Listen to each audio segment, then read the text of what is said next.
Assalamualaikum warahmatullahi wabarakatuh. Halo, selamat malam pemirsa. Senang sekali saya Oktafril Febriansyah kembali hadir menghiasi layar kaca Anda pemirsa tentu dalam program Dialog Letak Sumbar.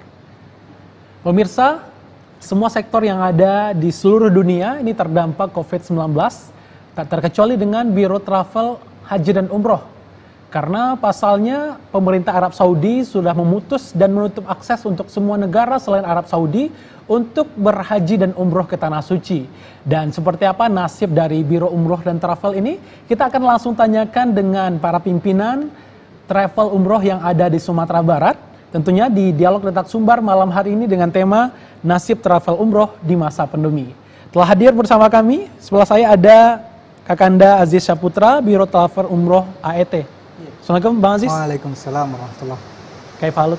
Alhamdulillah khair. Oke, baik, tentang tema kita hari ini saya mau kepada Bang Aziz terlebih dahulu tentang pandemi ini. Dari AET sendiri cukup terdampak yang sangat kuat atau tidak ini? Terdampak tentu iya. Iya. Cuman kalau pertanyaannya kuat atau tidak, jawabannya kuat saja. Kuat ya.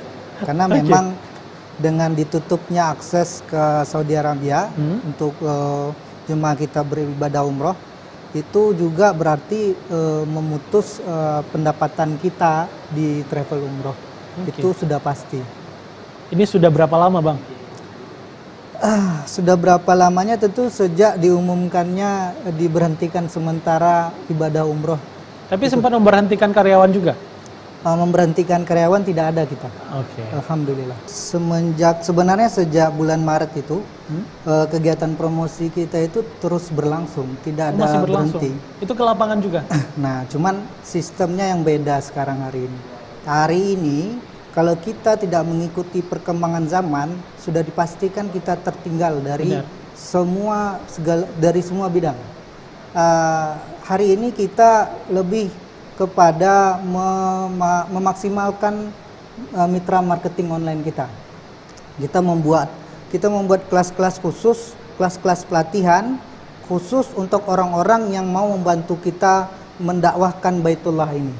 Nah, hari ini sudah sebanyak 250 orang yang sudah tergabung bersama AET Travel Indonesia dalam mitra marketing online. Jadi hari ini sudah 250 orang yang bergerak memasarkan produk umroh AET Travel di dunia online. Di WhatsApp, Facebook, Instagram, semua kawasan online kita maksimalkan semua. Dijajal semua ya? Iya, karena memang zamannya itu sekarang. Benar. Saya lihat zamannya itu sekarang. Kemudian kalau untuk manasi, kita adakan manasi. Karena ini adalah salah satu poin utama yang menjadi jemaah nyaman kepada AET. Manasi ini buat siapa Bang? Nah, manasi ini tetap kita adakan kepada seluruh jemaah kita. Itu langsung di kantor atau bagaimana? Sistem manasi kita hari ini online. Wah, nah, sistem manasi virtual ya? Ya, sistem manasi kita online.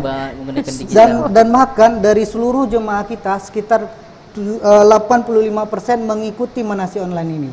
Memang orang-orang tua tersebut tidak bisa memakai gadget. Tetapi anak-anak daripada orang-orang tua tersebut mau membantu dan kita arahkan. Kita arahkan karena manasi ini adalah poin utama dari layanan kita. Karena sebaik-baik ibadah harus disiapkan ilmunya dulu. Nah, itu yang kita kejar. Ini manasik ini untuk para haji saja atau umroh? Semuanya. Haji dan umroh kita ikutkan manasinya. Karena kita manasi setiap minggu. 1 kali seminggu kita adakan manasi tersebut. Ada 26 materi yang kita gulirkan untuk kita siapkan sebagai bekal ilmu nanti bagi jemaah kita di Tanah Suci nantinya. Apa yang membuat AET mengadakan manasik online atau virtual ini sementara dari kerajaan sendiri belum memastikan kapan akan dibuka akses untuk ke umroh dan haji? Poinnya ini adalah ilmu. Nah, ilmu untuk menggali ilmu, untuk mendapatkan ilmu kan tidak harus menunggu dibuka atau tidak dibukanya. Berarti tidak ada batasan untuk manasik berapa kali untuk para jemaah kita Bang? Iya, tidak ada batasan. Bahkan bagi jemaah dari travel umroh lain yang mau bergabung bersama kita untuk menimba ilmu di manasik online umroh AET Travel, kami persilakan. Bang Aziz, sejauh ini yang dilakukan manasik virtual, apakah efektif sejauh ini? Bagaimana respon dari jemaah kita? Alhamdulillah sejauh ini respon kita luar biasa sekali, baik, bagus. Karena memang seperti yang saya sampaikan tadi, ilmu sebelum beribadah itu seperti yang di dalam hadis Rasulullah Shallallahu Alaihi Wasallam itu sangat penting sekali. 26 materi itu tidak hanya tentang melulu umroh, tapi ada tentang kajian kita tentang fikih sholat, rukun wudhu, tidak melulu tentang labbaik Allah, tapi ada tentang bagaimana sholat yang baik dan benar secara fikih itu bagaimana, kemudian berwudhu secara syariah atau secara fikihnya itu bagaimana, dan lain-lainnya yang memang niat kita tujuannya ya memang untuk membentuk jemaah ini agar lebih siap mereka untuk berangkat umroh, karena umroh itu kan sebenarnya secara ritual itu kan cuma 6 jam, 13 hari itu ada 6 jamnya itu untuk umroh. Nah habis itu ngapain? Nah kita mempersiapkan jemaah di poin-poin tersebut. Nah, kita kita sampaikan bahwasanya di Masjidil Haram apa saja keutamaan sholat, keutamaan ibadah yang harus dikejar. Di Madinah apa saja keutamaan sholat ibadah yang akan dikejar. Ini apakah salah satu strategi dari perusahaan supaya jemaah tidak ragu dan juga tidak ada azas pembiaran terhadap jemaah seperti itu? Poinnya kita mengadakan manasi ini kita adakan dari dahulunya memang kita adakan sekali seminggu. Dari dahulunya tetap kita adakan sekali seminggu. Nah kemudian tidak ada niat kita untuk seperti yang disampaikan. Ya mungkin jemaah kita takut ini benar atau enggak nih, atau uang kita aman atau tidak nih seperti itu. Enggak. Jadi memang semata-mata untuk menambah ilmu dan mempersiapkan jemaah kita, itu aja. Mas Aziz, kita lanjutkan terhadap keluhan jemaah yang kepada AET Travel, apa yang dilakukan untuk meyakinkan mereka? Keluhan jemaah seperti yang ibu kita bilang tadi itu tentu ada, dan memang tidak bisa kita hindarkan bahwasanya memang kondisinya itu yang seperti itu. Nah, bagaimana kita menanggapinya? Tentu kita memberikan pengertian, memberikan pengarahan yang sejelas-jelasnya sehingga jemaah itu mampu memahaminya, karena memang dunia yang seperti itu, seluruh dunia mengalami, bukan hanya ada di Kota Padang saja.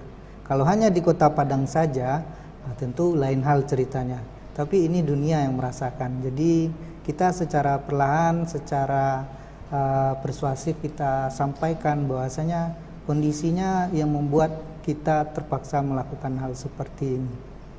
Bagaimana cara meyakinkan jemaah bahwasanya dana yang sudah disetor oleh mereka ini tetap aman di tangan travel? Caranya tentu kita menyampaikan apa adanya saja. Kita menyampaikan apa adanya saja. Contohnya tentang hotel, pembayaran hotel, ya kita sampaikan bahwasanya memang orang dari pihak hotel tersebutlah yang menyampaikan bahwasanya reschedule, tidak ada refund. Reschedule. Dan berarti nanti apakah ada penambahan biaya untuk umroh yang akan datang, atau mereka yang sudah terlanjur mendaftar, adakah biaya penambahan atau dari kebijakan pemerintah Arab Saudinya? Dalam situasi COVID-19 ini adalah situasi yang tidak menentu ya. Situasi yang tidak bisa kita anggarkan secara pasti. Nah, kalau pada zaman normal kemarin itu bisa kita tentukan dan bisa insya Allah kita pastikan. Nah dalam hal situasi seperti ini itu tidak bisa dihindarkan, itu sangat tidak bisa dihindarkan. Ya mau tak mau ya harus seperti itu, karena satu sisi kita tentu tidak menginginkannya. Semua travel tidak pernah menginginkan untuk menaikkan harga kepada jemaah ketika jemaah itu sudah melunasi. Siapapun itu tidak akan mau melakukan itu. Tapi situasinya lah yang menuntut kita harus seperti itu. Berarti memang akan ada kenaikan ya Bang? Iya. Termasuk mereka yang sudah mendaftar menyetor lunas? Protokol kesehatan itu wajib kita ikuti bagi seluruh jemaah yang akan berangkat. Protokoler kesehatan ini belum keluar kebijakannya bagaimana. Kemudian dari kebijakan yang dibuat oleh kerajaan Saudi, Nah, itu juga belum keluar ketetapannya seperti apa. Dan itu berlaku bagi seluruh jemaah umroh. Baik. Bagi seluruh jemaah umroh, mau siapapun tetap ya harus kena, mau tak mau seperti itu. Baik. AET bagaimana nih Bang? Semangat dari calon jemaah untuk mendaftar sejauh ini? Alhamdulillah AET Travel Indonesia kami sangat optimis. Bukti kami optimis adalah kita sudah membuka kerjasama dengan salah satu maskapai penerbangan berbintang 4 yang kita datangkan khusus untuk jemaah umroh AET Travel dari Padang dan Pekanbaru menuju Jeddah nantinya. Kita sudah kontrak kerjasama dengan maskapai penerbangan Citylink. Nah, itu untuk program 13 hari khusus untuk jemaah kita untuk keberangkatan musim depan. 13 hari dengan Citylink itu 2 kali Jumat. Itu bukti kita optimis dan kita sangat semangat menyongsong musim umroh tahun depan. Dan selama new normal ini pendaftaran juga masih ada atau tidak? Alhamdulillah pendaftaran tetap berjalan, tetap ada. Tapi prosentasenya seperti apa, Bang? Tentu kalau presentasi kalau dibandingkan dengan ketika normal itu tentu presentasinya berbeda jauh, memang berbeda. AET bagaimana Bang dengan Haji Plus? Kita AET Travel Indonesia alhamdulillah kita salah satu dari Biro Umroh dan Haji Khusus yang berizin resmi dari Kementerian Agama. Kita sudah ada surat izin surat izin resmi SK dari Kementerian Agama Republik Indonesia untuk pengelolaan atau pemberangkatan haji khusus atau Haji Plus ini. Jadi tentu karena kita sudah punya legalitas di tangan kita memang konsentrasi dan tetap juga fokus dalam penjualan Haji Plus dan umroh ini. Karena ada lebih dari 80 kantor cabang kita di seluruh Indonesia memasarkan ini. Dan juga akhir-akhir ini dalam 3 bulan terakhir kita juga punya tambahan tenaga sebanyak 250 mitra online yang kita bina, yang kita support sepenuhnya untuk memasarkan Haji Plus dan umroh kita ini. Sudah dipersiapkan ya? Alhamdulillah kita insya Allah sangat optimis sekali dan tetap semangat dalam mendakwahi Baitullah ini. Karena niatnya kita bekerja di dunia travel ini karena memang untuk berdakwah. Bukan semata-mata cari dari uang. 100-an lebih cabang yang ada di Indonesia itu sendiri, apakah trennya sama untuk semua daerah atau bagaimana Bang? Begini, sebenarnya poinnya ada pada energi atau semangatnya. Sehingga kalau ketika satu cabang semangat, semua cabang kita juga semangat, sehingga trennya juga hampir sama.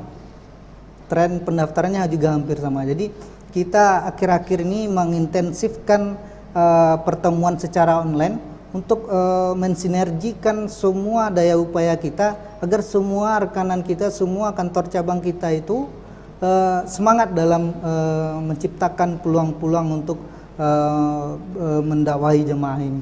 Karena semua cabang kita itu berkantor semua, ada kantornya. Jadi karyawan bagaimana Bang, dirumahkan? Karyawan tentu sistem kerjanya ada kita yang di per shift, sistem kerja kita tidak ada yang dirumahkan, tapi kita shiftkan.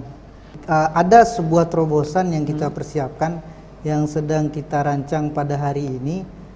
Tentu seperti apa bentuknya belum bisa kita sampaikan di sini karena ini sebuah bentuk surprise bagi masyarakat Sumatera Barat khususnya.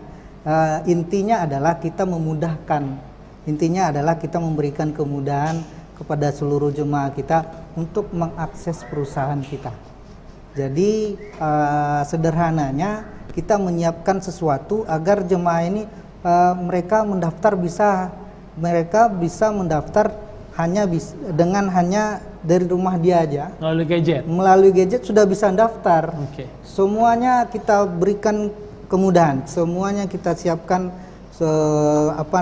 sekhususnya untuk jemaah umroh kita. Dan di samping itu juga kita sudah mempersiapkan penerbangan charter dengan Citylink 13 hari. Itu 2 kali Jumat insya Allah, yang itu kita akan mulai pada saat umroh dibuka, dan itu memang kontraknya untuk 1 musim umroh ke depan ini. Oke, baik. Bang Rahmat, Bu Lena, dan juga Bang Ajis, terima kasih sudah hadir di Dialog Letak Sumbar di malam hari ini, mencerahkan para jemaah dan juga calon jemaah yang mendaftar tentunya ya. Amin, amin, Allah. Baik.